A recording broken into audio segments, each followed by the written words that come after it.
নষ্ট দুধ ফেলে না দিয়ে সেটা দিয়ে বানিয়ে নিলাম মজার একটা রেসিপি।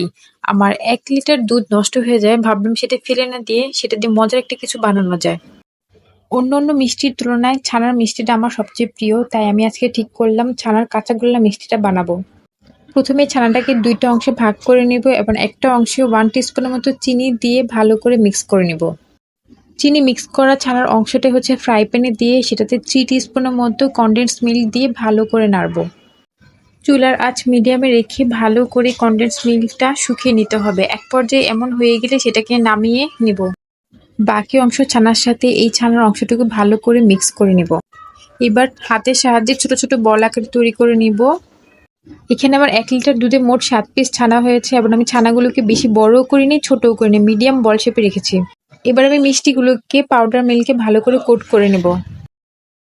খুব সহজেই নষ্ট হওয়া দুধ দিয়ে বানিয়ে নিলাম ছানার কাঁচাগোল্লা মিষ্টি, আর খেতেও কিন্তু মাশাআল্লাহ অসাধারণ হয়েছে।